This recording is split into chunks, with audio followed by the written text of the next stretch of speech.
Close your eyes for a moment and imagine a cool evening sometime in the middle of the 1800s, somewhere in the heart of Europe, where a great vaulted hall of iron and glass stands glowing softly against the darkening sky, filled with steam and lantern light and the quiet murmur of people who have just arrived from somewhere far away or are about to leave for somewhere they have never been, because it was in exactly that kind of hall, in cities scattered from Paris to Vienna to London, that an entirely new kind of building first appeared in the world, a building unlike anything that had come before it, built not for kings or for worship but simply for the quiet, human business of coming and going. Before the railways arrived, traveling any real distance across Europe had always been a slow and uncertain affair, involving horses and carriages and roads that turned to mud in the rain, and a journey that might take a single afternoon by train could once have swallowed an entire week of a traveler's life. So when steam locomotives began rumbling across the countryside in the 1830s and 40s, connecting cities that had once felt impossibly far apart, it is hardly surprising that the buildings raised to welcome these new iron horses were treated with a sense of wonder and ceremony that had once been reserved only for cathedrals and palaces. Architects and engineers of that era found themselves facing a wonderfully strange new problem,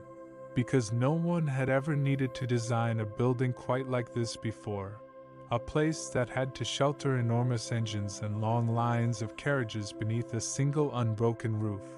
while somehow still feeling welcoming and grand enough for the thousands of ordinary people who would pass beneath it every single day. And their answer to that puzzle came in the form of vast iron and glass train sheds, soaring structures whose curved skeletons of metal ribs let in soft, natural light, while stretching wide enough to cover entire platforms and locomotives underneath a single graceful arch. At the very front of these train sheds, facing out toward the city itself, architects often built something else entirely, a grand facade of stone or brick, decorated with columns and clock towers and sometimes even statues, designed to greet the traveler with all the dignity of a great civic monument, so that stepping into one of these stations felt like passing through two very different worlds joined together at a single threshold. The solemn, ornamented world of the city facing outward, and the airy, industrial, endlessly practical world of iron and steam waiting quietly behind it. It was this particular combination, grandeur out front and pure engineering hidden just behind it, that gave the great train stations of Europe their unmistakable character, and it also gave them something else, a strange and lovely kind of emotional weight that few other buildings of that century ever managed to carry quite so naturally, because unlike a cathedral, which mostly holds stillness, or a palace, which mostly holds power, a train station holds something far more universal and far more tender, since every single day inside those halls, someone is saying goodbye to someone they love, and someone else, just a few steps away, is running towards someone they have missed for months or years. That quiet, constant rhythm of parting and reunion, repeated thousands of times a day beneath the same iron roof, slowly gave these buildings a kind of emotional resonance that architects could never have fully planned for on their drawing boards, yet somehow the buildings themselves seemed to rise to meet it, with their soaring ceilings drawing the eye gently upward the way the arched roof of a chapel might, and their great curved windows filling the platforms with a soft, changing light that shifted from morning gold to evening blue as the hours slipped quietly by, and it is that same soft light, still falling through many of those same iron ribs today, that continues to give the old stations of Europe their particular, gentle magic. As railway networks spread further across the continent through the middle decades of the 1800s, each major city seemed to want its own station to feel unlike any other, and so a wonderful variety of architectural styles began appearing across Europe, each one shaped by local traditions, local materials, and the particular pride each city felt in welcoming this new age of iron and steam into its own streets. Which is part of why, even today, a traveler moving from one European capital to another can step off a train in one city and feel a completely different atmosphere the moment they enter the next station, even though both buildings were built for exactly the same simple purpose. In Paris, the railway companies competed with one another almost as fiercely as any two kingdoms might have in an earlier century, each one determined to build a station more elegant and more impressive than the last. Which is how the city came to be graced with several enormous stations rather than one central hub, each one facing a different direction of the country and each one carrying its own particular character. From soaring stone facades lined with statues representing the far-off cities the trains would eventually reach, to vast glass-roofed halls filled with the gentle hiss and rumble of departing engines. One of these Parisian stations became especially famous for its restaurant, a beautifully painted dining room built directly above the platforms, decorated with gilded ceilings and elaborate murals depicting the destinations its trains would carry passengers toward, so that a traveler with an hour to spare before departure could sit down to a fine meal surrounded by painted visions of the very journey they were about to begin, watching the light shift outside the tall windows while the muffled sounds of the station drifted quietly up from below. Meanwhile, in London, an entirely different spirit took hold, one shaped by the particular pride Victorian England felt in its own industrial achievements, and the great London stations that rose during this period leaned heavily into a grand, almost Gothic style of architecture, with soaring brick towers, pointed arches, and richly decorated stonework standing directly in front of enormous train sheds built from cast iron and glass, so that a traveler arriving in the city might first pass beneath towers that looked as though they belonged to a medieval castle, only to step through a final doorway and find themselves standing instead beneath one of the largest single-span iron roofs anywhere in the world at that time. Further east, in the grand imperial capitals of Central Europe, a slightly different mood took hold entirely, one shaped by the elegant, ornamented tastes of empires that had ruled for centuries and saw no reason to abandon their sense of ceremony simply because the modern age had arrived. And so the great stations of Vienna and Budapest rose with soft curving facades, delicate ironwork railings, and richly decorated waiting rooms where travelers of every rank might sit beneath painted ceilings, while they waited for their trains, giving these particular stations an atmosphere that felt closer to a grand old ballroom than to a purely practical transport hub.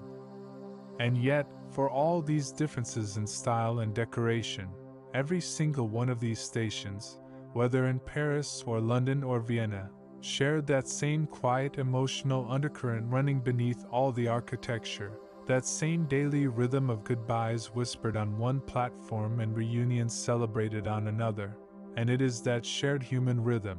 more than any particular style of ironwork or stone, that has always connected the old stations of Europe to one another across every border and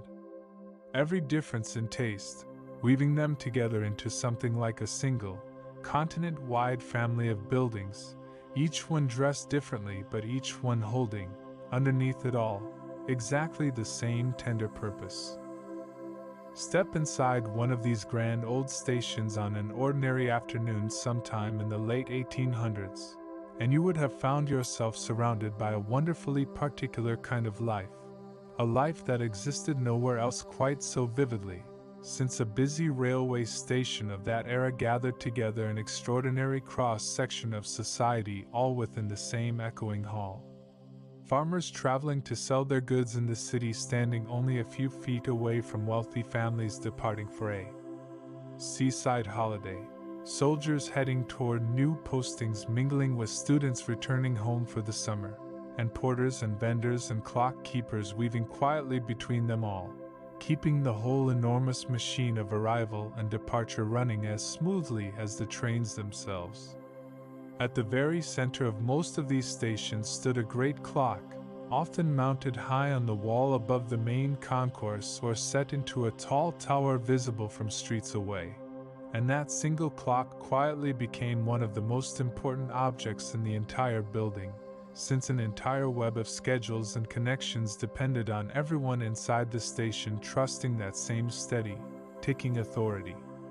And it is worth remembering that in the years before railways spread across Europe, towns and cities had often kept slightly different local times from one another, so that the simple act of building a station clock that everyone could set their watch by ended up quietly helping to standardize time itself across entire regions, one platform at a time. Beneath that same clock, travelers would gather in small clusters, some pacing anxiously while checking their pocket watches, others sitting calmly on wooden benches with a book or a letter in hand. And it was here, more than almost anywhere else in the whole station, that the quiet emotional heart of these buildings revealed itself most clearly, because beneath that great ticking clock, countless small dramas played out every single day. A young man returning from years abroad scanning the crowd nervously for a familiar face, an elderly woman pressing a handkerchief to her eyes as she watched a departing carriage pull slowly away, a child clutching tightly to a parent's hand while gazing wide-eyed up at the enormous glass roof arching high overhead. The platforms themselves carried their own particular atmosphere, filled with the mingled smells of coal smoke and hot metal and, depending on the season, roasted chestnuts or fresh bread sold from small carts tucked along the edges of the concourse, while porters in neat uniforms moved briskly between piles of trunks and cases, calling out train numbers and destinations in voices trained to carry clearly over the hiss and rumble of idling engines. And somewhere nearby, almost always, a small brass band or a lone street musician might be found playing softly, adding one more gentle layer of sound to the great, layered symphony of departure that filled these halls from early morning until long after dark. For many travelers of that era, arriving in a new city for the very first time, the station itself became their very first impression of the place they had come to see, long before they ever stepped out onto its actual streets. And it is easy to imagine how a grand, glowing hall of iron and glass, filled with soft morning light and the gentle echo of distant voices, might have shaped a visitor's very first feelings about a city they would go on to remember fondly for the rest of their life. Which is perhaps one small reason why so many of these old stations were built with such evident care and pride, since the architects who designed them seemed to understand, whether consciously or not, that they were not simply building a shelter for trains, but crafting the very first doorway through which an entire city would introduce itself to the world. As the decades rolled on into the early 1900s, the great age of railway travel reached what many historians now consider its most graceful and glamorous peak, a period when long-distance trains crossing entire countries, and sometimes entire continents, began to carry not just ordinary passengers but a particular kind of romance and adventure that seemed to belong uniquely to rail travel itself. And the grand stations built to serve these journeys grew even more elaborate, adding soaring hotel wings directly attached to their platforms, so that a weary traveler stepping off an overnight train might walk only a few dozen steps before finding themselves settling into a warm bed in an elegant room just above the very same tracks they had just arrived on. These station hotels quickly became famous gathering places in their own right, hosting elegant dinners and quiet conversations among travelers from every corner of Europe, and it became something of a small tradition among certain circles of that era to treat the journey itself as an essential part of any grand vacation. Boarding a beautifully appointed sleeping car in one capital city and waking the next morning in an entirely different country, having slept the whole way through mountains and rivers and quietly sleeping towns that passed by unseen in the darkness outside the window. At the same time, the great stations themselves continued to serve their far more ordinary, everyday purpose, carrying millions of working people back and forth to their jobs and their families every single week. And it is worth remembering that behind all the elegance and romance often associated with railway travel of this era, the true heartbeat of these stations always remained rooted in that much simpler, much more universal rhythm of ordinary people moving quietly through their ordinary lives, a rhythm that never changed no matter how grand the architecture surrounding it became. Many of these stations also grew, quietly and gradually, into important gathering places for entire cities, hosting public clocks that whole neighborhoods set their days around, newsstands that became informal meeting points for friends and neighbors, and grand entrance halls that were sometimes used for public gatherings entirely unrelated to trains at all, from small concerts to public announcements, so that the station itself, almost without anyone planning it that way, slowly became one of the true civic centers of the modern European city, a role that many of these buildings continue to quietly play even today.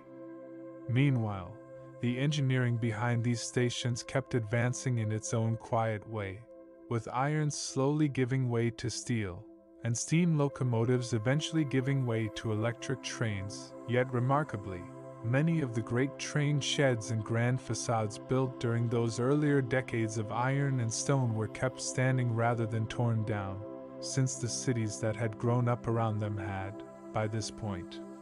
come to see these buildings not merely as functional transport hubs but as genuine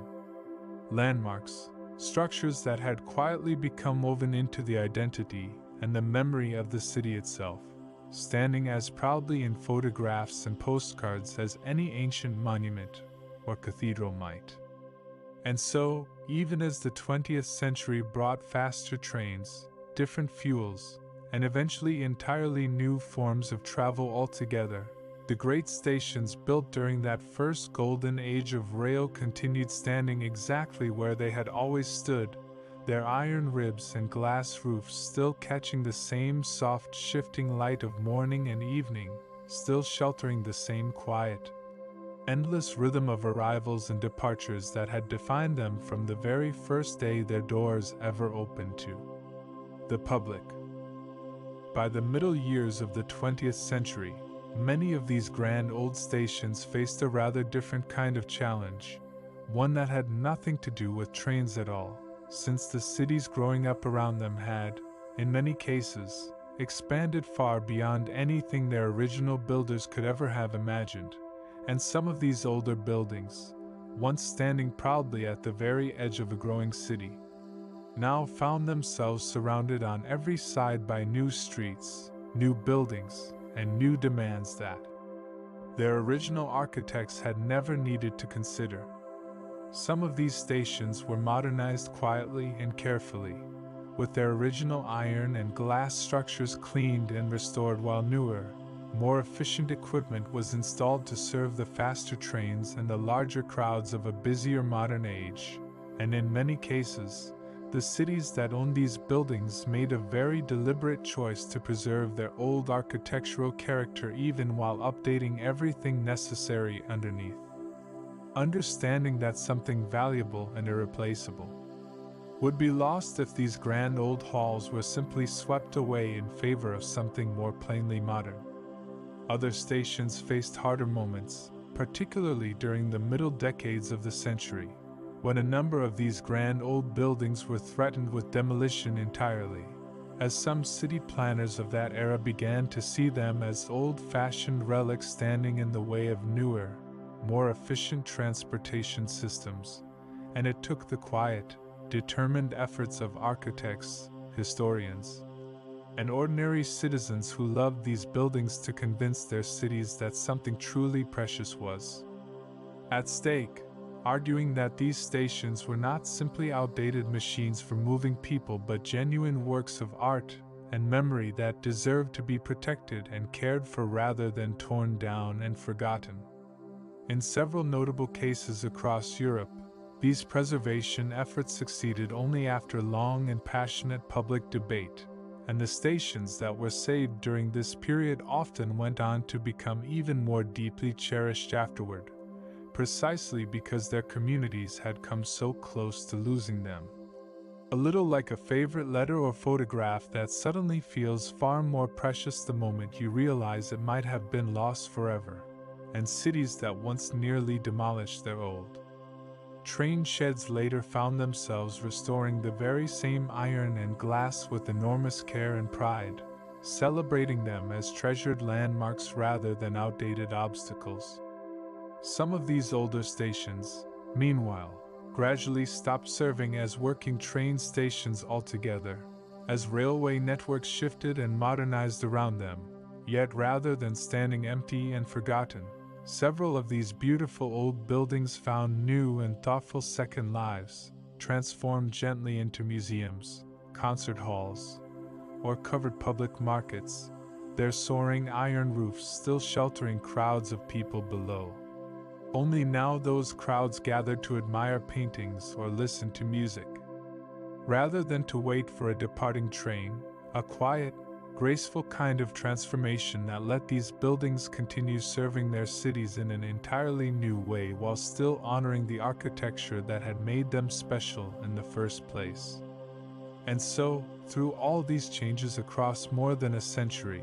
the great train stations of Europe managed, again and again, to find ways of remaining relevant and beloved, adapting quietly to each new era while somehow never losing that particular soft light, that particular echoing hush, that particular sense of gentle ceremony that had defined them from their very earliest days. A remarkable kind of endurance for buildings that were, after all, originally built for nothing more glamorous than the simple, practical business of catching a train. Today, walking into many of these same grand old stations, a traveler can still feel that same particular hush settle over them the moment they step beneath the great iron roof, since despite all the modern conveniences quietly installed around them, electronic departure boards, automated ticket gates, softly lit shops selling coffee and pastries, the essential character of these spaces has remained remarkably unchanged. The same soft light still falling through the same curved glass panels.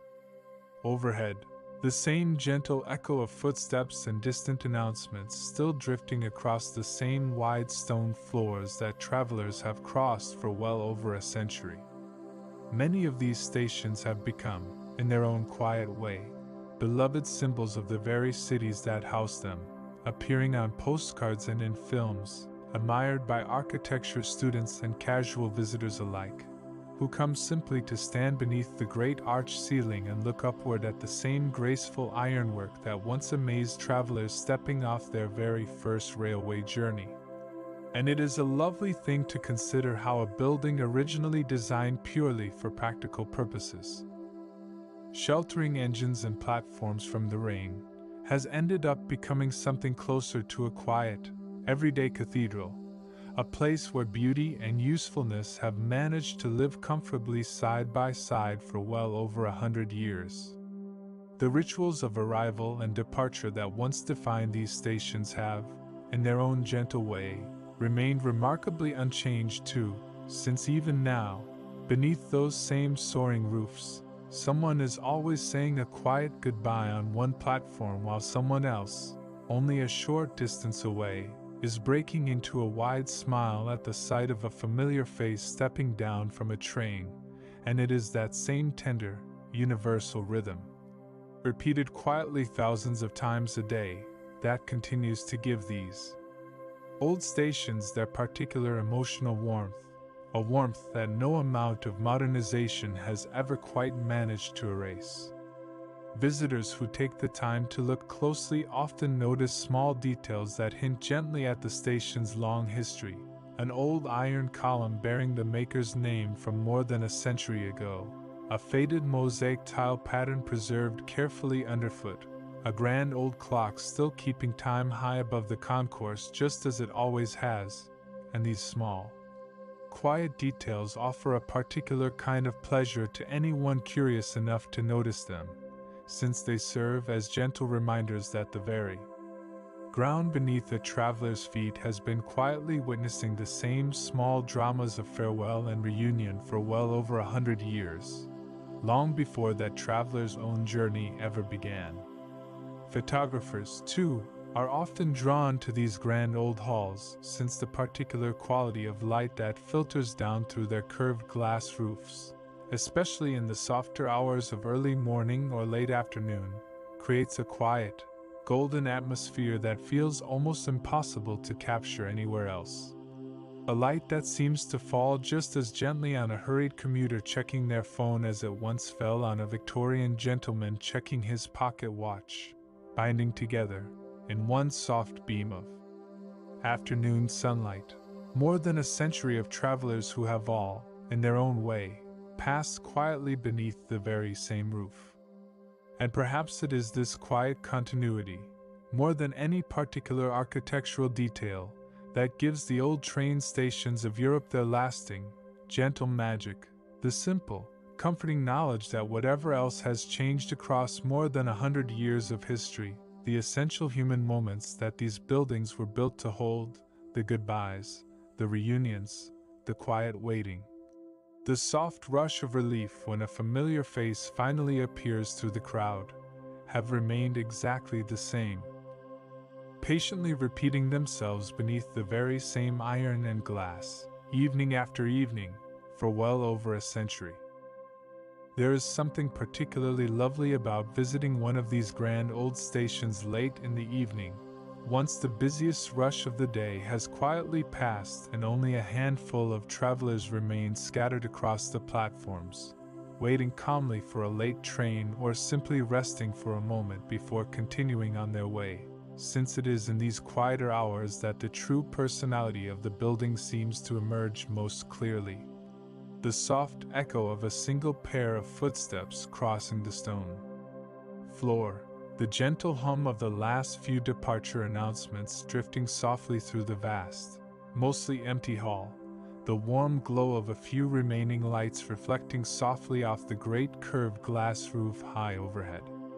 In these calm evening hours, it becomes easy to imagine all the countless travelers who have stood in that exact same spot across the many decades since the station first opened its doors, soldiers returning home after long absences, students setting off on their very first journey away from family, young couples meeting for the first time after months of only letters and longing, elderly travelers making one final, treasured visit to a beloved city, each of them pausing, if only for a moment, beneath the very same soaring roof, watching the very same soft evening light settle gently over the quiet platforms. And it is this particular quality, this gentle sense of shared human experience stretching quietly backward through more than a century of ordinary lives, that continues to draw so many people back to these old stations again and again, not merely as a practical way of catching a train, but almost as a kind of quiet pilgrimage. A chance to stand for a moment inside a space that has held so much tenderness and hope and longing over so many decades. A space that somehow manages to feel both grandly historic and warmly, comfortingly familiar all at the same time. Many travelers, without quite realizing why, find themselves pausing for a moment beneath the great clock or beside one of the old iron columns before continuing on their way, perhaps sensing, even if only faintly, that they are standing inside something larger and older than their own single, small journey. Something that has quietly absorbed the hopes and farewells of countless travelers before them, and will go on absorbing countless more long after they themselves have moved on. And there is a particular, gentle comfort in that thought, the comfort of knowing that whatever small joy or sadness has brought you to that platform today, the building itself has seen exactly that same feeling pass through its halls thousands upon thousands of times before, and has always, quietly and steadily, gone on standing regardless. As night settles more fully over the city outside, and the last few trains of the evening pull slowly away from the platforms, the great old station gradually grows quiet, its enormous iron roof settling into stillness above empty benches and dimly lit corridors, waiting patiently through the dark hours for the first soft light of morning to return, when the whole gentle rhythm of arrival and departure will begin again exactly as it always has. Another day of quiet goodbyes and joyful reunions,